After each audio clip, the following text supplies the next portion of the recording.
Dana, I got to ask you, you mentioned, I kind of overheard here, the two craziest things you've ever done in your life are? Yeah, so the show Looking for a Fight, I rode a bull. That's how I got into bulls. And on the same show, we chummed up the water out in the middle of Florida and swam with sharks. Two of the stupidest things and scariest and most dangerous things I've ever done. Getting on a bull, what's that? What's the mentality? What's the feeling? What's the emotions? Well, if you're me, it's pure stupidness. Never did it before. We didn't have the proper safety equipment or any of that. But, I think the reason that I fell in love with it is because the mentality is much like fighting. To step into a cage in front of the whole world and test yourself against somebody that's trained as good as you are is crazy and scary. Then to get into that rack and slide in on a bull. And I always said to myself, I said, if I got in there and they strap your hand in, you have to go like this to tell them to open the cage. I said, I don't know if I would do it, if I would actually do it. Oh, you'll do it because the bull is smashing your legs into the side of the rails, and it's like the ride can't be worse than what's happening inside here. The mental toughness and the absolute craziness you have to have in you to be a bull rider is just next level. But I fell in love with the sport, and I started buying bulls back in 2016 in hopes to get into the PBR. The first bull I ever owned his name was F-Bomb. He's retired now, he's out. My other bulls are in the Velocity Tour, which is like the AAA. And then this is my first bull to ever make it to the big show, the PBR. How many seconds did you ride when you were on that bull? I rode, we just watched it the other day, I rode like 3 seconds. Yeah, an ugly 3 seconds. How'd the name, do you know about the name behind Twisted Steel? Yeah, so my partner is Dennis Davis, and the bull, and in partner means I put up the money and he does all the work. He names the bulls. He comes up with the greatest names ever. F-Bomb was my first one. We got Sour Diesel, Stankface, White Thunder, and now Twisted Steel. Dana, do you plan on buying more bulls? Do you think you'll get one off this? Are you hoping that this is like your champion and this is the one you're going to take to the top? Yeah, so hopefully, this guy, becomes a big. The way that this kind of works is if he does good things in the PBR and he can get, then you stud him. You end up studying the bulls. But yeah, it's just, listen, I like it. It's fun and I enjoy it. And of course, my first bull to make it into the PBR, it's the same exact weekend as Abu Dhabi fight, so I can't even be here for it. But yeah, I'm hoping he does well. Is this one of the more quirky hobbies you've ever had? Yeah, I don't know. I got some.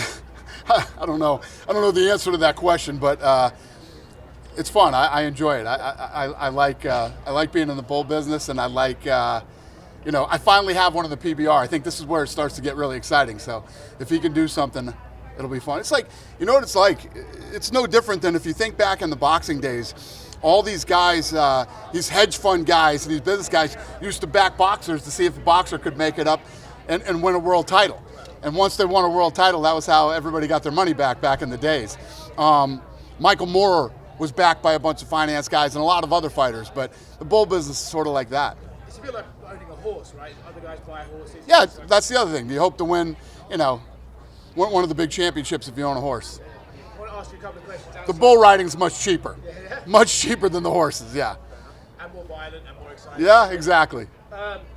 You got Alex Volkanovski to step in on short notice, but then you went and almost topped it by getting Kamaru to move up a division and fight Hamzat on even shorter notice. I'm curious, I know Alex said yes right away. What was it like talking to Kamaru and getting that deal done?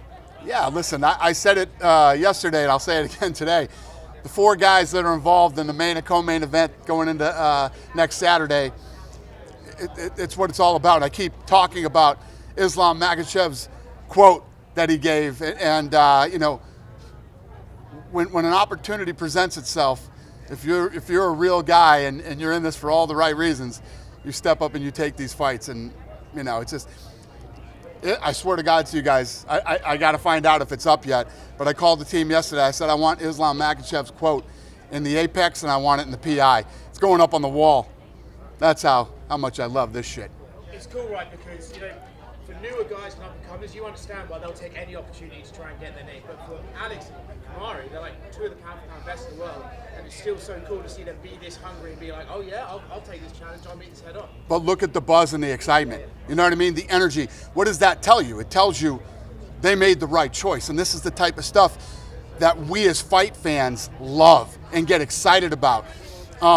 So yesterday when I posted the video of the announcement, it had 10 million views.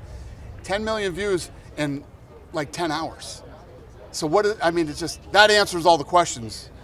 As a fight itself, how do you see that Kamaru Khamzat fight going? It seems like, Kamaru's the immovable object and Khamzat's this unstoppable force. Do you think that's just going to be 3 rounds of chaos? Yeah, so Usman has like a 93-point-something% takedown, defense rate, the highest in the welterweight division of all time. Khamzat likes to take people down and smash them. Because of both of their wrestling, this probably ends up being a stand-up war. It's a fun fight. Very fun fight. I'm sure you don't want to get into it too much. Obviously, yesterday, Hunter and Jeff spoke about USADA and everything. They dealt with that really well, but I'm curious, when you first saw their press release and what they said, what was your immediate reaction to their press release? Well, I think I summed it up yesterday in one word: scumbag. Listen, it is what it is. They did what they did. And think about this, right? They're in a business where they're looking to bring other sports leagues in. They were with us for 8 years. We helped put them on the map. They helped us build an incredible program. This is how you're going to end your relationship with us? Who else would want to do business with these guys after that? Not me. So it doesn't matter to me. We're moving on, and good luck to them. It sort of feels like, I don't want to sort of make my own mind up, but it sort of feels like, hey, they just lost 30% of their budget. They're pretty pissed off about it. That's what it feels like. Listen, this guy went full Britney Spears and lost his mind. Get ready. You're probably going to see this guy on Instagram dancing with knives probably in the next 2 weeks or something. He went nuts. He lost his mind, and, it is what it is. It's whatever. Dana, you mentioned horse racing, and there's a difference in horse racing where the jockey and the horse are working together. But in this, they're working against each other. So who are you rooting for? You're rooting for your bull, right? Absolutely. So how does it, but you've got all these guys here. So They're great guys. I love them. I hope they get thrown right up into the second row of the stands on Saturday night. I'm rooting for the bull. Yes, I'm in the bull business, not the bull rider business. How do the metrics work to know when your bull is doing well? Is it by the seconds? Yeah, they rate bulls, and listen, I'm the furthest thing from the expert on this, but they rate bulls. What you want is a bull that doesn't throw everybody off immediately. You want a bull that's actually kind of rideable, but is badass enough to throw some people off. Have you ever ridden this one? No, listen, we showed up at this thing when we did this episode of Looking for a Fight. I thought we were like going there to make it funny and ride like baby bulls or something. The producer of Looking for a Fight, we show up there. This is a PBR training center, right, where these bulls are in Houston, Texas. We don't have we didn't even have mouthpieces. We didn't have anything. We didn't have the proper equipment. It was a 45-minute ride out there, 45-minute ride back. So, you're killing almost 2 hours. We only have so much time to film. Matt Serra said, fuck it, I'm going to ride the bull. I was like, oh, my God. Then I got to ride the bull, right? If he's going to ride, I got to ride. So we did it.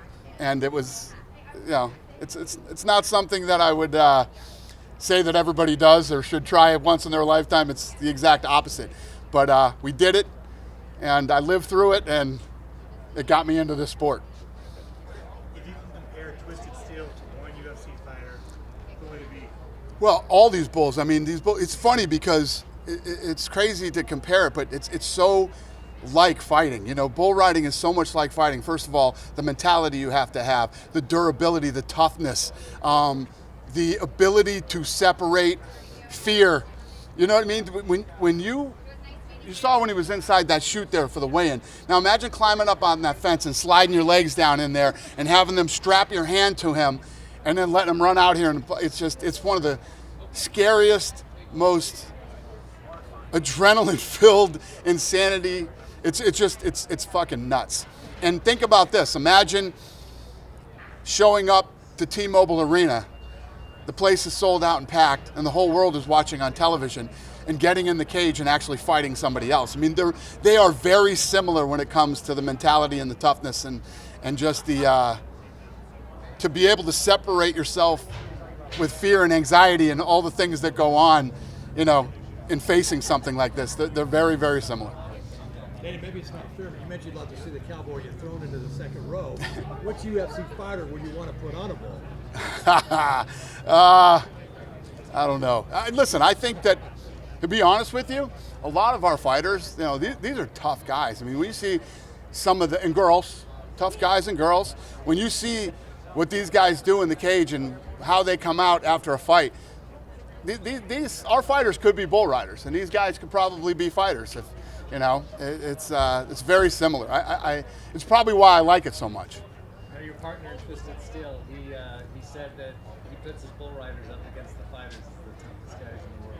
What do you say to that? I think it's a bad idea. I think they, you know, bull riding and fighting are two completely different things. Our athletes are some of the, literally the baddest people on earth. I mean, everybody who fights in the UFC, forget about top 10. I mean, if you're in the top 10, you are one of literally the baddest humans on the planet.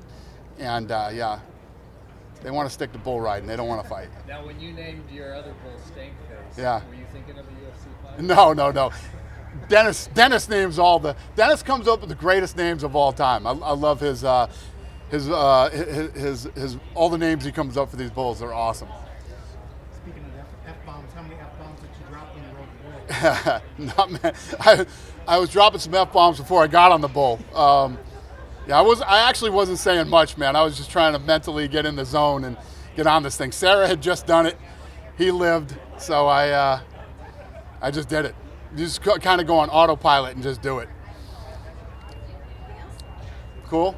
Thanks for showing up here today, you guys. Appreciate it.